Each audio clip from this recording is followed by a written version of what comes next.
शादी कर ले उससे, लेकिन सोना मत। उसके साथ सोई ना तो फिर देख लेना।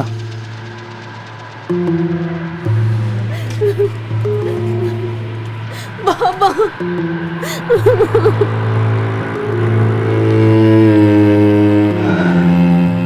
तू तो कह रहा था शादी नहीं करेगा। अरे यार करनी पड़ रही है, बाबा नहीं मान रहे थे।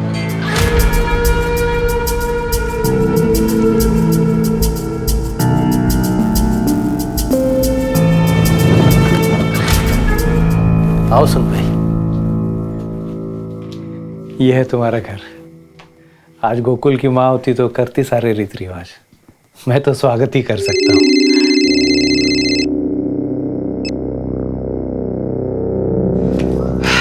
क्या साला, सबकी शादी में तू बाल्टी भर के दारू पीता और खुद की बारी आई तो बात तक नहीं किया, सीधा घुस गया घर में। देख भाई, अपने को ना फुलटू पीने का है। चल चल ठीक है। आउट मत होना, समझा ना भाई लोग। गोकुल गोकुल गोकुल।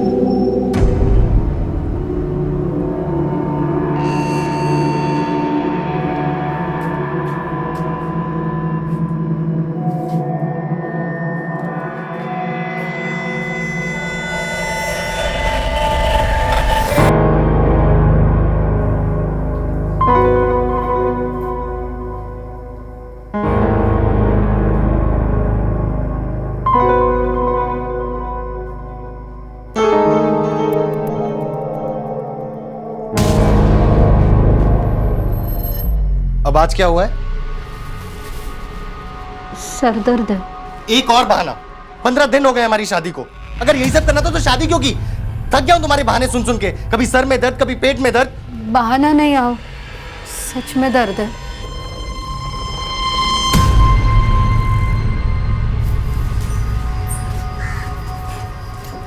आओ चाह।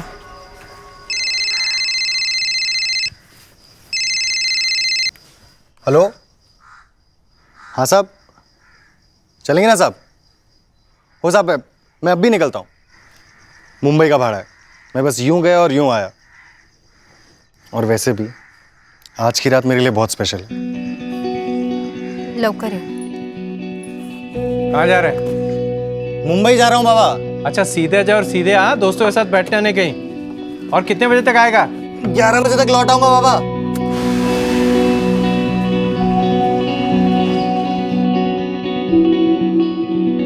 नहीं आया तुम्हारे पास भी? ठीक है, अगर वो आई या उसका फोन है तो मुझे फोन करके बता देना।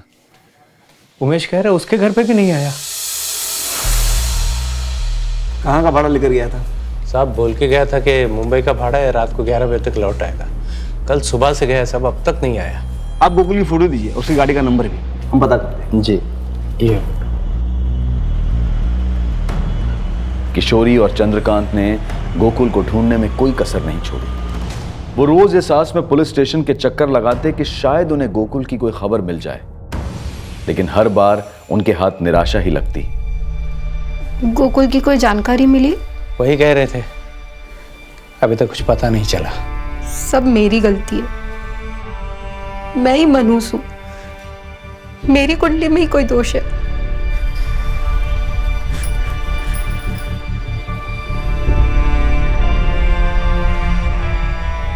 समय बीतता गया, लेकिन लाख कोशिशों के बावजूद गोकुल का कुछ पता नहीं चला।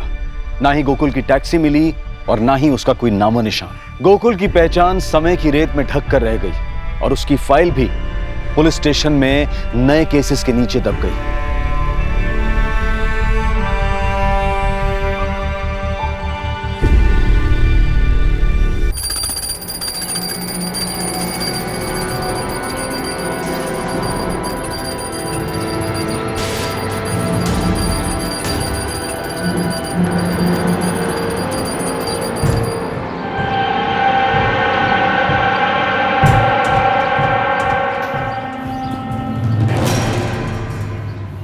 किशोरी, क्या कर रही हो ये? क्या कर रही हो तुमने? कितनी बार समझाया मैंने तुम्हें कि रोहन को खुद का काम खुद करने दो। स्पेशल स्कूल में दाखिला करवाया इसका मैंने। अच्छे से अच्छे डॉक्टरों के पास इलाज करवा रहा हूं कि ठीक हो जाए मेरा लड़का, लेकिन तुम हो के उसे खुद से उभरने ही नहीं दे रही। देख, मेरा बेटा है, मेरा दिलीप महाजन का, वो खुद का काम खुद करेगा, खुद स्कूल में जाएगा, तैयार होगा, खुद अपने हाथ से दूध पिएगा। समजतो ना तुला? हाँ बोल.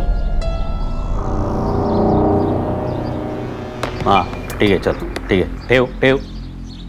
वो वाघमारे को बोल के रेती का ट्रक छुड़ाने के लिए बोलो. साइड पे काम अटका हुआ है.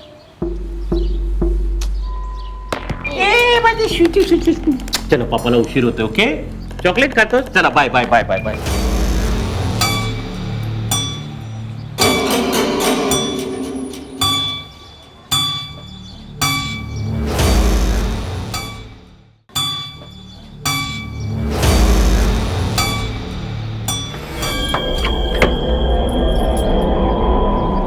अबे सुनील, तू?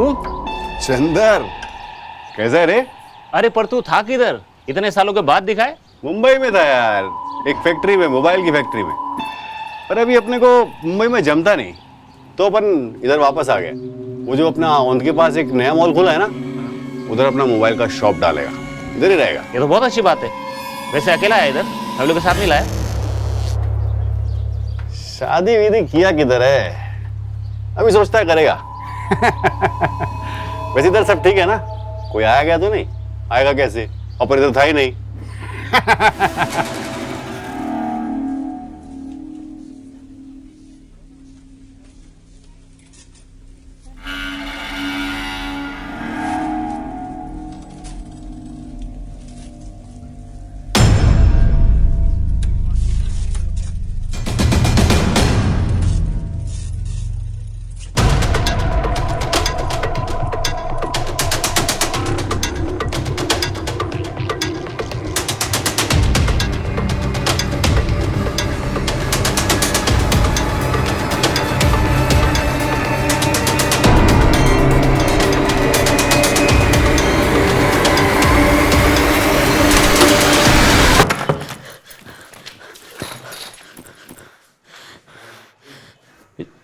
काय झालं रे किशोरी?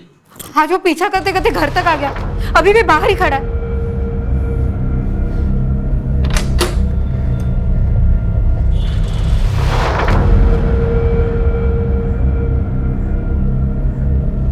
कोई भी तो नहीं बाहर.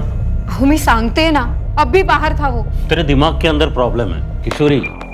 तुझे ऐसा बार बार लगता है कि कोई पीछा कर रहा है, लेकिन क्यों करेगा तेरा पीछा कोई? लेकिन ये पहली बार तो नहीं हुआ है ना. उस दिन जब मैं अगरबत्ती लेने गई थी तब भी वो मेरा पीछा कर रहा था. चल मी मंगेला सांगतो, तुम्हारे साथ जाएगा जहां जाना होगा. उसकी जरूरत नहीं है. अगली बार किसी ने मेरा पीछा किया तो मैं पुलिस स्टेशन चली जाऊंगी.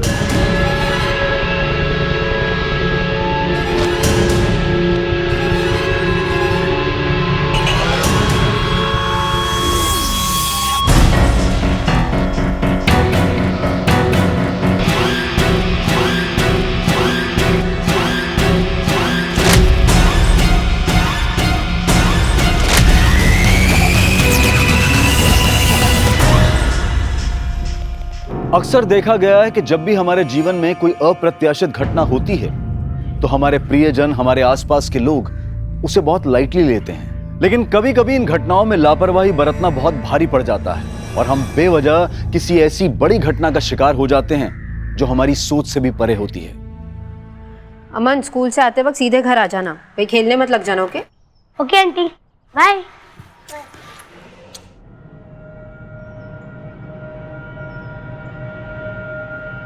संगीता, हाँ ताई. मैं मार्केट होकर आ रही हूँ. माधुरी का ध्यान रखना, मला जरा वेळ लागेल ना. जी.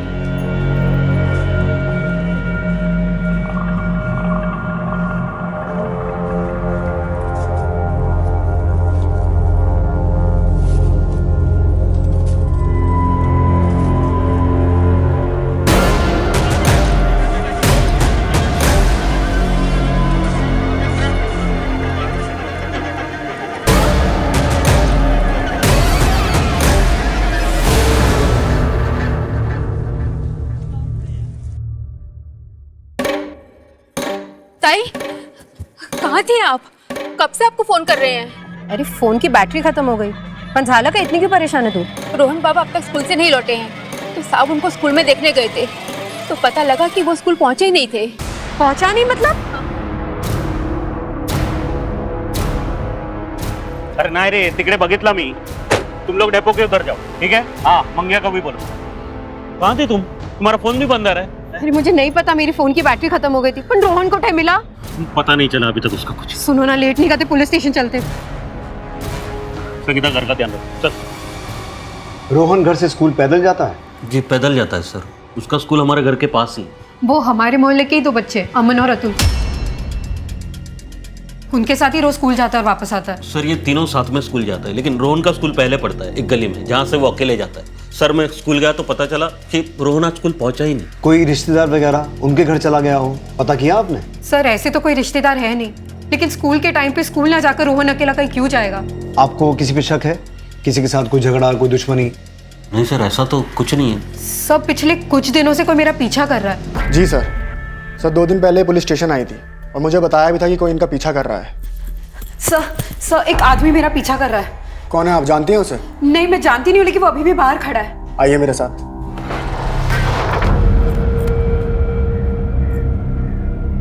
कोई भी तो नहीं है मैडम?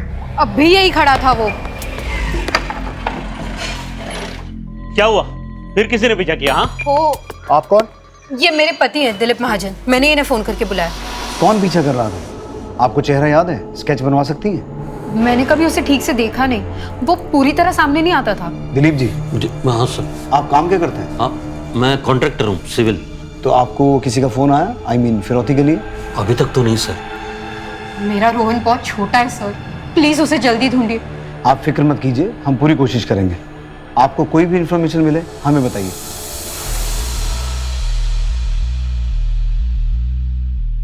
सुहास, बच्चा बोल नहीं सकता, सुन नहीं सकता, बहुत छोटा है, मोहल्ले के और 2 बच्चों के साथ स्कूल जाता है, तो रास्ता भटकने का तो कोई चांस नहीं है। खैर तुम उन दोनों बच्चों और स्कूल से पता करो, देखो क्या पता चलता है। रमाकांत, तुम रोहन के स्कूल से लेकर घर तक पूरा रास्ता चेक करो, साथ ही उसकी फोटो हर जगह सर्कुलेट करवाओ। बस स्टेशन, रेलवे स्टेशन, हर जगह सर्च करवाओ। कोई भी इंफॉर्मेशन मिले इंपॉर्टेंट हो सकती है। ये सब तुम्हारे कारण हुआ है। रोहन को स्ट्रॉन्ग बनाओ, स्कूल अकेला भेजो, यही बोलते थे ना तुम। आता बगा, मेरे बेटे का किसी ने किडनैप कर लिया। किशोर तू ऐसा क्यों समझते है कि किसी ने किडनैप कर लिया उसे? देख देख पुलिस ढूंढ रही है उसे, मिल जाएगा वो। पता नहीं किस साल में होगा मेरा रोहन।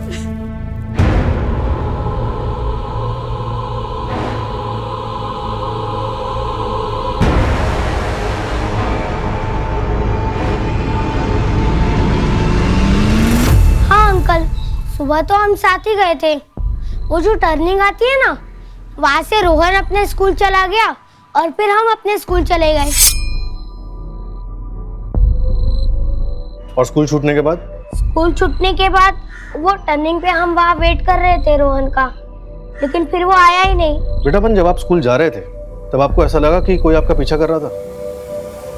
नहीं अंकल, ऐसा तो नहीं लगा।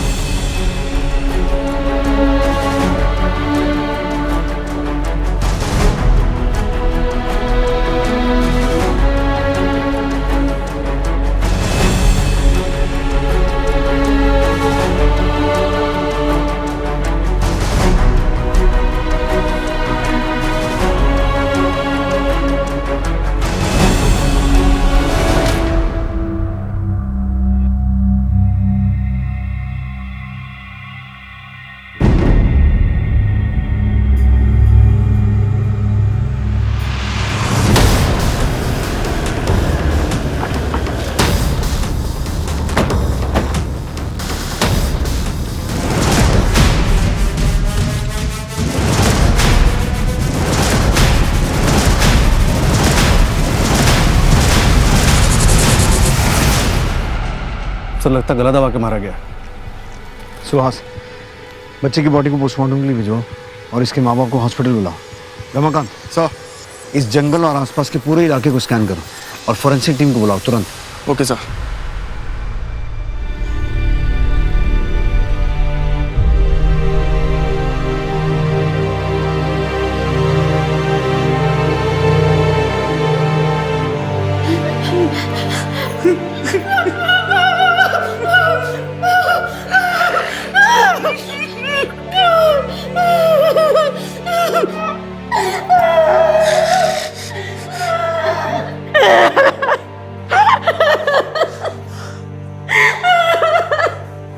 किशोर, ये उसी का काम है।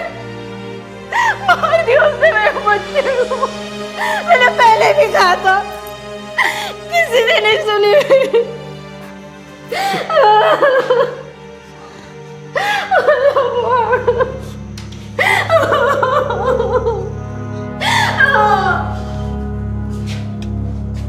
रोहन की बॉडी हमें बकोरी पास के जंगल से मिली। हम अभी इन्वेस्टिगेशन कर रहे हैं। दिलीप जी, मैं आपसे फिर एक बार पूछ रहा हूँ, कोई ऐसा है जो आपको चोट पहुंचाना चाहता हो, आपकी किसी के साथ कोई निजी दुश्मनी हो, जो आपके बेटे रोहन को इस तरह से गला दबा के मारे? सर मैं सिंपल सा कॉन्ट्रैक्टर हूँ, मेरी किसी से क्या दुश्मनी हो सकती है सर?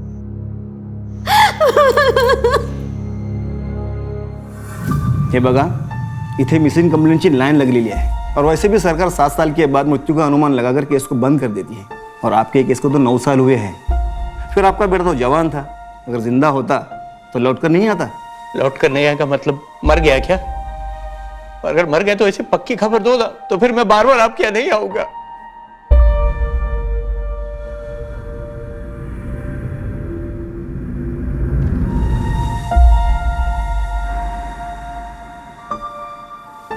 ग्यारह बजे तक लौट आऊंगा बाबा। स्टॉकर का कुछ पता चला? नहीं सर। अगर स्टॉकर ने ही किडनैप किया था और फिर मार दिया तो मकसद क्या था? कहीं ये कोई साइको किलर तो नहीं? क्योंकि फिरौती का भी कोई कॉल नहीं आया और क्योंकि बच्चा बोल नहीं सकता तो जाहिर सी बात है कि चिल्लाया भी नहीं होगा। क्या पता किलर रोहन के माँ बाप तक कोई मैसेज पहुंचाना चाहता हो। ये दिलीप और किशोरी, इनकी पूरी छानबीन करो, हो सकता है इनके इर्द गिर्द हमें कोई क्लू मिल जाए। हाँ गणेश बोल। साहब, पाटिल नगर में एक चाय वाला है, उसका ऐसे कहना है उसने एक आदमी को रोहन और उसकी माँ का पीछा करते हुए और घूरते हुए देखा है। एक काम कर, इस चाय वाले को तुरंत थाने लेकर आ। बोल सुरेश, क्या देखा तुम? साहब, एक आदमी था जो मेरी दुकान पर चाय पीने के लिए आता था। ये फोटो जो दिखाई गणेश ने, ये लड़का और उसकी माँ को वो घूरता था और उन लोगों का पीछा करता था।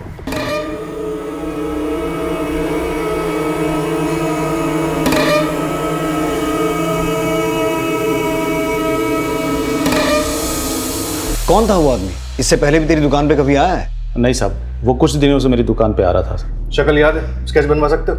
जितना याद है बता दूंगा साहब।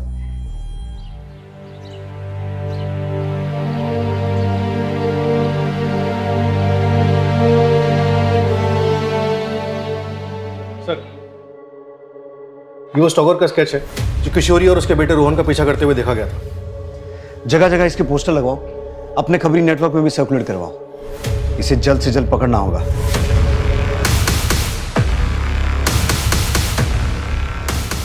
हाँ, कुछ ऐसा ही था वो आदमी जो मेरा पीछा करता था, पर इसने रोहन को क्यों? किशोरी जी, आपने तो इसे देखते ही पहचान लिया, लेकिन जब पिछली बार हमने आपसे स्टॉकर का चेहरा पहचानने की बात की थी तो आपने इनकार कर दिया था। सर, मैंने आपको पहले भी बोला था, ऐसे साफ साफ मुझे याद नहीं, क्योंकि वो कभी पूरी तरह सामने नहीं आता था। ये कौन है मैं इसे नहीं जानती।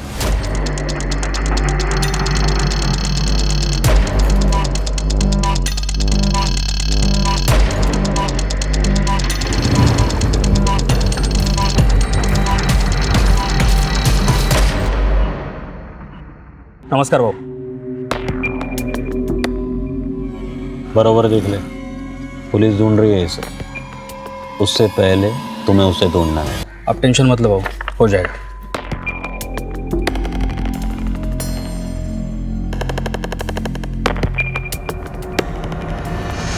सर, उस स्टॉकर का पता चल गया, लेकिन हैरानी की बात यह है कि उस पर हमला हुआ है और इस वक्त उसका इलाज सिटी हॉस्पिटल में चल रहा है।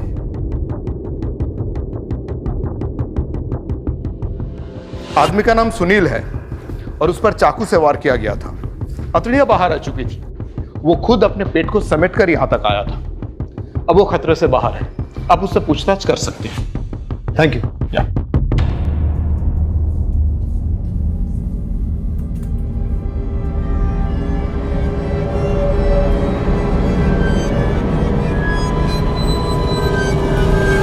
क्या नाम है तेरा? सुनील साहब। ये क्या हुआ, कैसे हुआ? अपन पैदल अपने घर वापस जा रहा था, तभी रास्ते में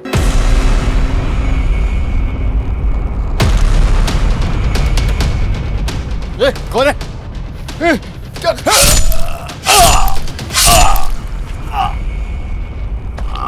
तो क्या लगता है तुझे, किसने हमला करवाया ये? अपन का तो किसी से कोई दुश्मनी भी नहीं है साहब। अभी कुछ ही दिन हुए अपन को पुणे आए साहब। ये औरत, इसका पीछा क्यों करता था तू?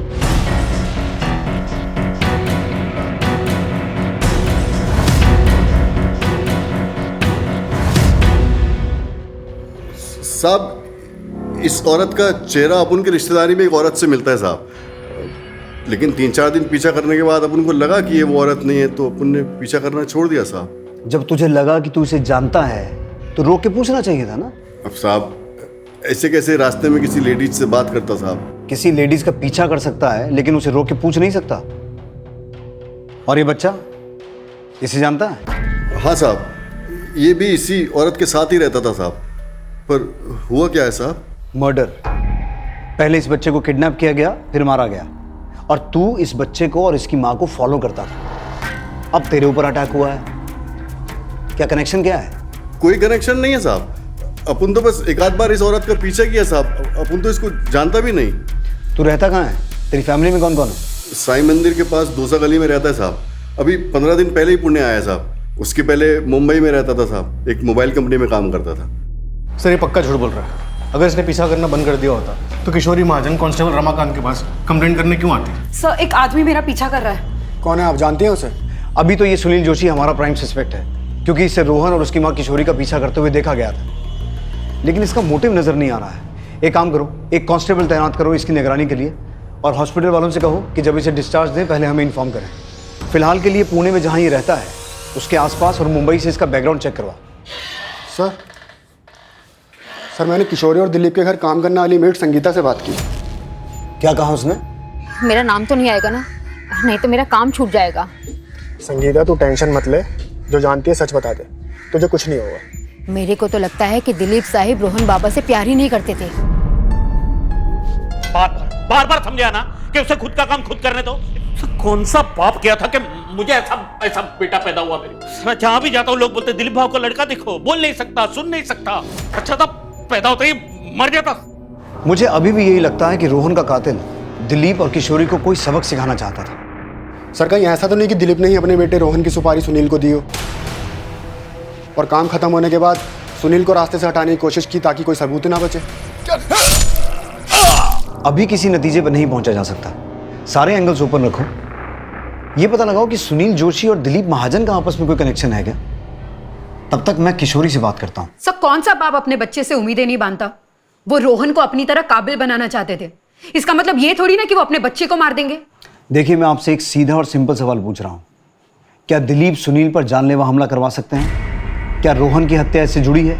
आप लोग कुछ भी अनाप शनाप बोल रहे हैं। मेरा बेटा मुझसे छिन गया है, मेरी जिंदगी बेकार हो गई और आप लोग हमें ही परेशान कर रहे हैं, मेरे पति पर शक कर रहे हैं। देखिए किशोरी जी, हम आपको परेशान नहीं कर रहे हैं, आपके बेटे के कातिल को ढूंढने की कोशिश कर रहे हैं। इसलिए हमारे सवालों का सीधा सीधा जवाब दीजिए। क्या आपके पति दिलीप सुनील पर जानलेवा हमला करवा सकते हैं? क्या वो रोहन की हत्या करवा सकते हैं? कितनी बार कहूं, वो ऐसा कुछ नहीं कर सकते। वो बहुत अच्छे इंसान है। हाँ, उनका गुस्सा तेज है, लेकिन मुझसे बेहतर उन्हें कोई नहीं जानता। अगर वो नहीं होते तो मैं आज जिंदा नहीं होती।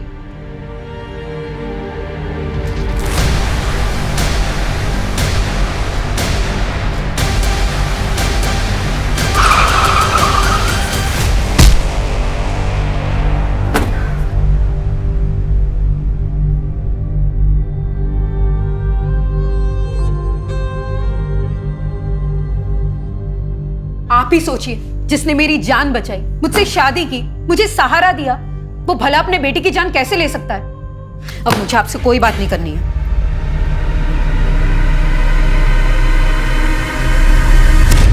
He is fit now. हम उसे डिस्चार्ज दे रहे हैं, आगे आप देख लीजिए। अभी के लिए तुझे जाने दे रहे हैं, लेकिन ये मत समझना हमारी नजर नहीं रहेगी तुझ पे। हमें बिना बताए तो शहर से बाहर नहीं जा सकता, और रोज थाने आना पड़ेगा तुझे हाजिरी देने के लिए, समझा? ठीक है साहब, अपन आ जाएगा रोज आपसे मिलने। अभी चलता है।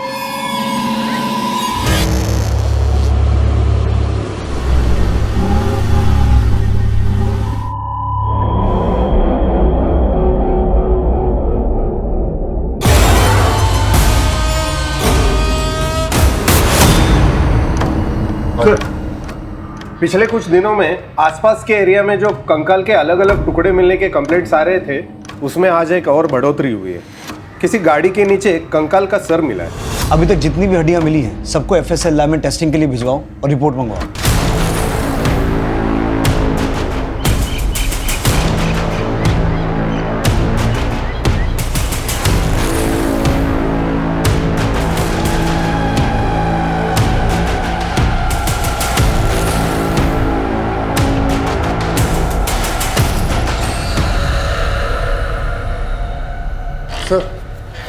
सर दिलीप महाजन के बारे में एक बात पता लगी है।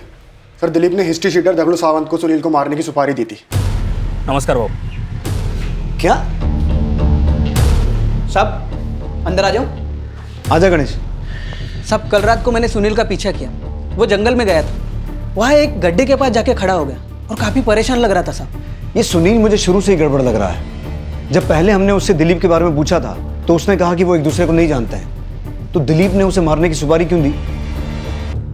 दिलीप और सुनील दोनों को उठा और साथ में उस हिस्ट्री शीटर को, क्या नाम है उसका? दगड़ू सावंत। क्या मैं जान सकता हूँ मुझे इस तरह यहाँ लाने का क्या मतलब है? सुनील जोशी से किस बात को लेकर झगड़ा हुआ था? साहब अपन का दिलीप महाजन के साथ कोई झगड़ा नहीं है। अच्छा, रोहन को मारने की सुपारी के पैसों को लेकर झगड़ा हुआ था? सर तुम क्या डोका फिर लायत का? हाँ, मैं अपने रोहन को मारने के लिए सुपारी दूंगा? मामला बिल्कुल साफ है। तुम्हें रोहन पसंद नहीं था, उसका ना बोलना तुम्हें खलता था और तुम जानते थे कि सुनील रोहन और उसकी माँ का पीछा करता है। तुमने उसका इस्तेमाल किया, सुनील के हाथों अपने बेटे को मरवाया और तुम्हारा राज सामने ना आए इसलिए तुमने सुनील की भी सुपारी दी। अपन बहुत सीधा साधा आदमी है साहब। मुंबई में मोबाइल कंपनी में काम करता था, इधर पुणे में अपना दुकान खोलना चाहता है। साहब अपन कौन सा एंगल से आपको सुपारी लेने वाला लगता है साहब, वो भी छोटे बच्चे की? सर आप जानते हैं आप क्या बोल रहे हैं? मेरा बच्चा मरा है सर, और उसके कातिल को पकड़ने के बजाय आप मुझ पर शक करें। बार बार एक ही बात दोहरा रहे हो कि मैंने अपने रोहन की सुपारी दी उस सुनील को मारने के लिए। सर मैं 1000 बार कह चुका हूं कि मैं नहीं जानता हूं ये कौन है, सुनील पुनील जो भी है। नहीं जानता ना सुनील को?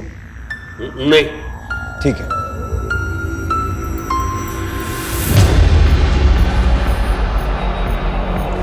अब भी तू यही कहेगा कि तू सुनील को नहीं जानता? बोल।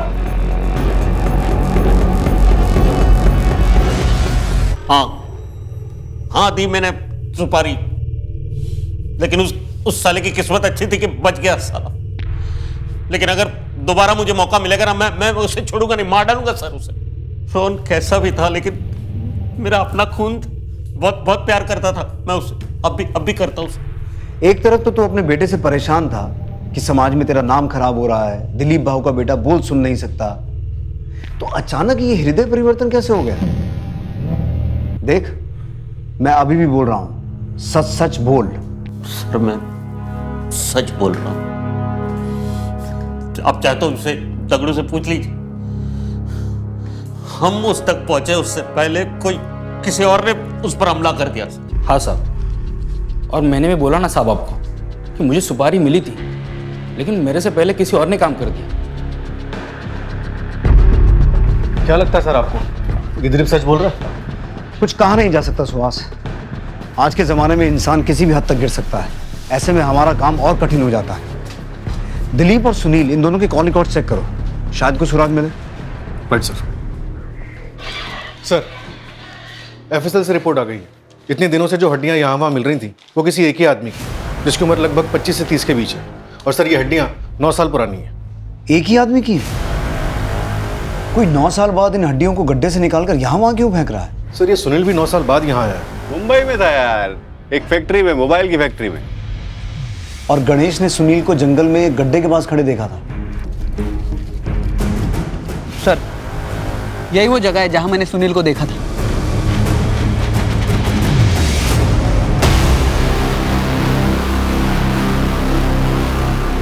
एक और हड्डी? सर 9 साल बाद इस तरह से हड्डियों को बाहर निकाला गया है। आखिर को करना क्या चाहता है? अपने राज को हमारे सामने आने से रोकना चाहता है। आसपास चेक करो। सुहास,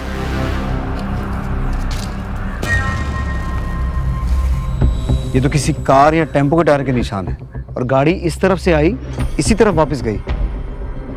और ये रास्ता तो आगे जाके बहुत खराब है।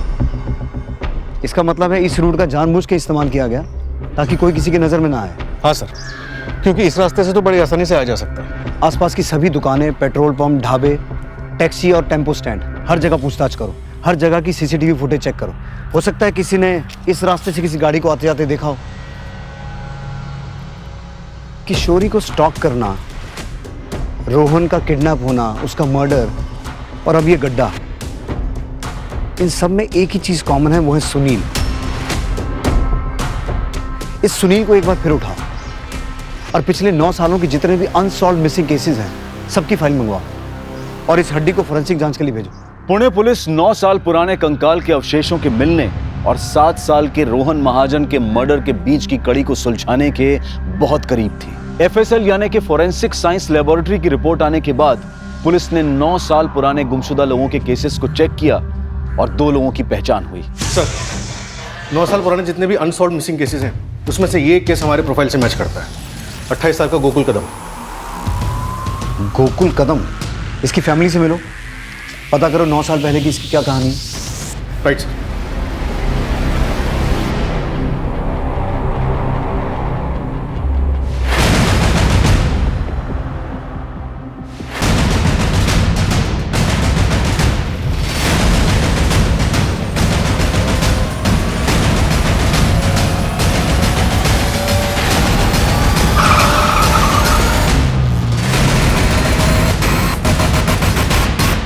क्या?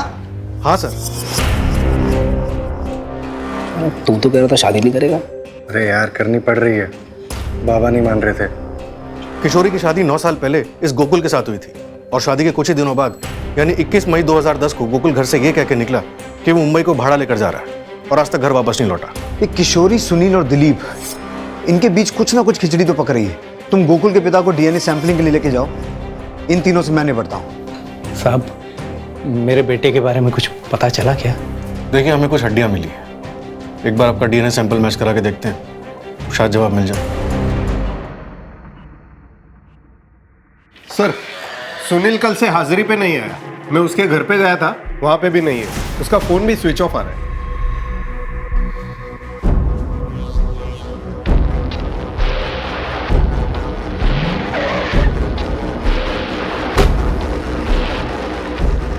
मेरे बेटे के कातिल का मिलना तो दूर, अब मेरी पत्नी भी गायब हो गई, फोन भी बंद आ रहा है उसका। क्या? कितने बजे निकली तुम्हारी पत्नी घर से? 2 बजे नहीं, 1 बजे। एक के बाद एक सारे हादसे तुम्हारे घर में क्यों हो रहे हैं? कहीं किशोरी को तुमने ही तो गायब नहीं किया है? मेरे बेटे के कातिल को ढूंढने के बजाय, मेरी पत्नी को ढूंढने के बजाय आप मुझे ही सवाल पे सवाल पूछे जा रहे हैं सर। वही बीवी जिसकी 9 साल पहले भी एक शादी हो चुकी थी और फिर एक दिन अचानक उसका पति गायब हो जाता है और फिर 1 साल के इंतजार के बाद तुम उसकी मांग में सिंदूर भर देते हो। तुमने क्यों शादी की उससे? क्या वजह थी? मुझे जो सही लगा वो किया मैं बताता हूँ कि तुमने किशोरी से शादी क्यों की। तुम पहले से ही किशोरी को पसंद करते थे या शायद तुम दोनों एक दूसरे को पसंद करते थे। बस उसके पति को मार दिया और कर ली शादी। और अगर रोहन की बात करें तो वो बेचारा बोल सुन नहीं सकता था। तुम उस पर भी अपना गुस्सा उतारते थे, उसे दूसरे बच्चों के साथ कंपेयर करते थे और अपने इसी गुस्से की वजह से तुमने एक दिन उसे मार दिया। और जब ये बात किशोरी को पता चली तो तुमने किशोरी को भी गायब कर दिया या उसे भी।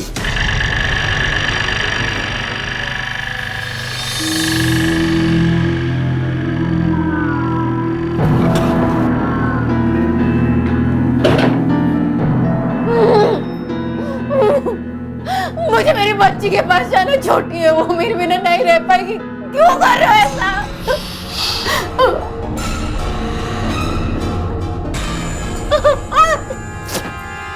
मुझे जाने दो।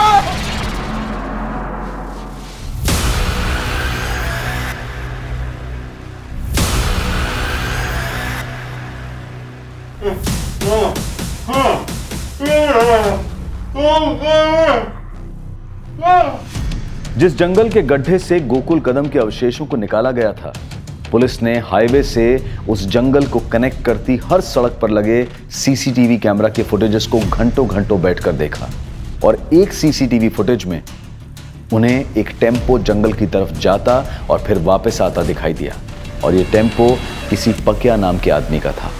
और वे क्या दाल चावल कैसा है?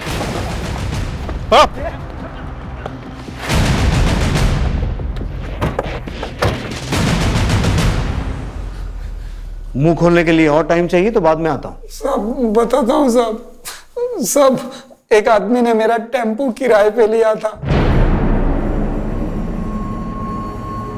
इन दोनों में से कौन था?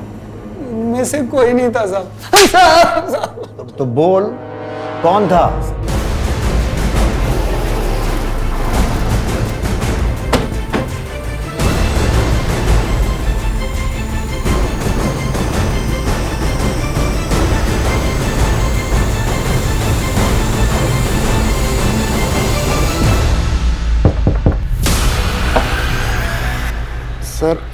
सर 2 दिन पहले पुलिस स्टेशन आई थी। कोई भी तो नहीं है मैडम। सर दिलीप ने हिस्ट्री शीटर गगलू सावंत को सुनील को मारने की सुपारी दी थी। आप लोग यहाँ पे? हमें नहीं पता था हमारे बीच रहकर इतना बड़ा खेल खेलने वाला हमारा अपना ही आदमी है। सुहास तलाशी लो घर की।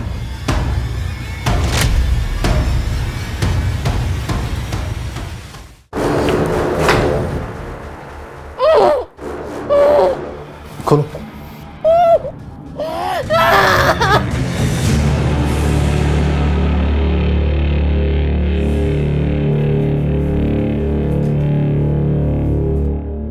अब सिर्फ सच बोलना बेहतर होगा तेरे लिए। बोल, 9 साल पहले गोकुल और अब रोहन को क्यों मारा? और सुनील और किशोरी को बंदी बना के क्यों रखा था? उनके साथ क्या संबंध है तेरा? सब बताता हूँ, लेकिन सर एक बात है कि मैंने रोहन को नहीं मारा है। बाकी सब कुछ बताता हूँ। किशोरी और मेरे भी संबंध थे। हम दोनों एक दूसरे से प्यार करते थे। मैं तुमसे प्यार करती हूँ रमाकांत, किसी और से शादी कैसे कर सकती हूँ? शादी कर ले उससे, लेकिन सोना मत। आगे जो करना है वो मेरे पर छोड़ दे। अगर उसके साथ सोई ना तो फिर देख लेना। जाति अलग होने की वजह से घर वाले राजी नहीं थे, इसलिए हम शादी नहीं कर सकते थे। फिर एक दिन किशोरी के पिता ने गोकुल से उसकी शादी कर दी। हमने पहले ही तय कर लिया था कि शादी भले ही गोकुल से हो जाए, लेकिन वो रहेगी सिर्फ मेरी, और वक्त आने पर हम शादी कर लेंगे। मैंने रमाकांत की बात मान ली और तय कर लिया कि मैं गोकुल से दूर ही रहूंगी और उसे भी अपने करीब नहीं आने दूंगी। अब आज क्या हुआ है? सर दर्द है। एक और बहाना। 15 दिन हो गए हमारी शादी को। अगर यही सब करना था तो शादी क्यों की? लेकिन गोकुल का गुस्सा बढ़ता गया और एक दिन आज मैंने फैसला कर लिया है कि किसी भी कीमत पर तुम्हारा पति बन के दिखाऊंगा। आज रहने दो, आज मेरा व्रत है। कल आप जो बोलोगे वो मैं करूंगी। सर मैंने ही एक फर्जी नंबर से गोकुल को फ़ोन किया और उसकी टैक्सी मुंबई के लिए बुक की। तुम टैक्सी चलाते हो ना? हाँ साहब। मुंबई जाना है। चलेंगे ना साहब? रात तक वापस आ जाएंगे। मुंबई का भाड़ा है। मैं बस यूं गया और यूं आया। जब वो उस जगह पहुंचा तो मैंने सुनील के साथ मिलकर उसको मार दिया।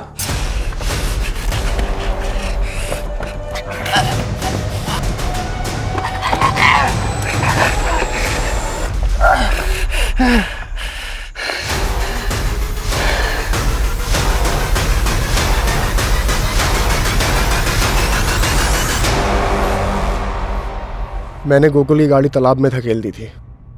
सब कुछ रफा दफा हो गया था। सुनील मुंबई चला गया था, पर मैं और किशोरी एकदम से शादी नहीं कर सकते थे। कहीं ना कहीं से हमारे ऊपर शक जा सकता था। मेरा पुलिस में सिलेक्शन हो गया। मैं ट्रेनिंग के लिए चला गया। मेरी ट्रेनिंग के दौरान किशोरी के पिता ने उसकी ज़बरदस्ती दूसरी शादी करा दी थी। हमारे अंदर दोबारा से किशोरी की शादी तोड़ने की हिम्मत नहीं थी। फिर 9 साल बाद हमारी ज़िंदगी में सुनील वापस आ गया। उसने किशोरी का पीछा करना शुरू कर दिया और उसको ब्लैकमेल करने लगा। मुझे 5 लाख रुपए दे दे और अपनी गृहस्थी बचा ले और मेरी बसने दे, वरना मैं ऐसे ही तेरा पीछा करता रहूंगा और घर पहुंच जाऊंगा। किशोरी मुझसे मिलने थाने आई। किशोरी तुम? सुनील वापस आ गया और ब्लैकमेल कर रहा है। मैं नहीं चाहती कि हमारी जिंदगी बर्बाद हो जाए। कुछ करो रमाकांत। वो कंप्लेन करने के बहाने थाने आई और पीछे से अपने पति दिलीप को भी बुला लिया ताकि किसी को शक ना हो। फिर मैंने सुनील को मरवाने के लिए उस पर हमला करवाया, लेकिन वो बच गया। फिर मैंने झूठी कहानियां बनाकर शक की सुई दिलीप महाजन की तरफ घुमा दी। बरोबर देख ले, पुलिस ढूंढ रही है इसे। आप टेंशन मत लो, हो जाएगा।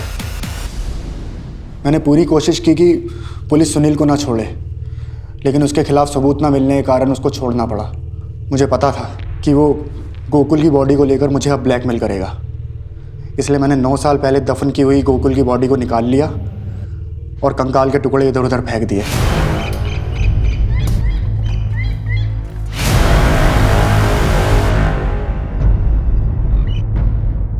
सुनील के लिए मेरा शक यकीन में बदल गया जब मैंने उसे गड्ढे के पास देखा।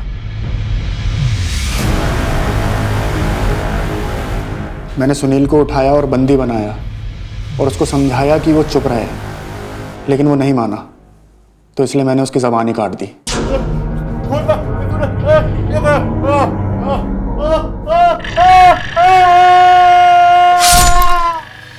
और किशोरी के अपहरण के पीछे का क्या ड्रामा है? वो मुझसे मिलने आई थी, लेकिन वो गन ले आई। उसे लग रहा था इन सब के पीछे का जिम्मेदार मैं हूँ।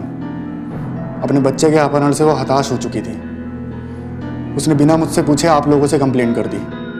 रोहन की हत्या और सुनील के पीछे पड़ जाने के बाद वो पूरी तरह से टूट गई थी। मुझे डर था कि वो अपने बच्चे के गम में सारी सच्चाई आपको ना बता दे, इसलिए मैंने उसको भी किडनैप किया।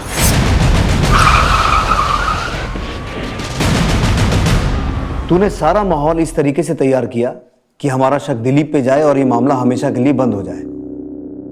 पर तू भूल गया कि हम पुलिस वाले राख से भी आग निकाल लेते हैं। अगर इतना दिमाग ईमानदारी से पुलिस की नौकरी करने में लगाया होता ना, तो नौकरी और जिंदगी दोनों बच जाते। रोहन की हत्या का सच क्या है? तू और रमाकांत अब उनको बहुत हल्के में ले रहे थे ना।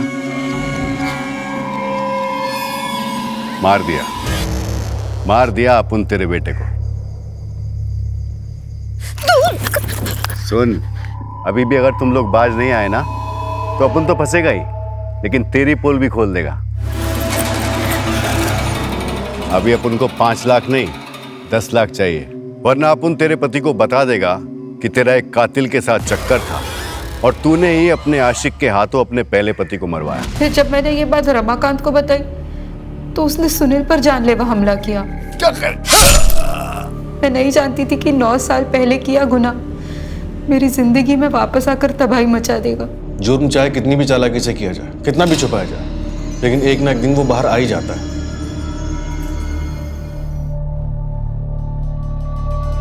आत्महत्या करने की कोशिश ढूंढता क्या? हाँ, मेरे साथ इतनी जिंदगी गुजारने के बाद इतना सब कुछ छुपाया तो?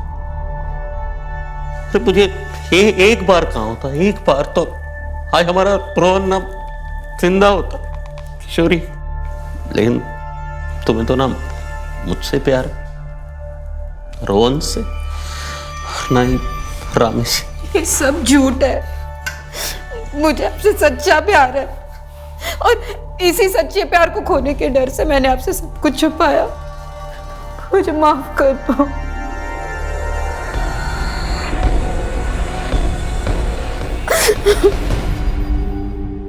अगर इंसान सही और गलत का फर्क समझ ले, भले और बुरे को जान ले, तो जुर्म का ख्याल आने से पहले ही उसके कदम पीछे हट जाते हैं। लेकिन जब इस सकारात्मक यानी कि पॉजिटिव सोच को कुचल दिया जाता है, तो अपराध की दहलीज पार करते हुए समय नहीं लगता और फिर अपराध नए नए रूप में जन्म लेता है। किशोरी ने गोकुल से शादी तो कर ली, लेकिन निभा नहीं पाई।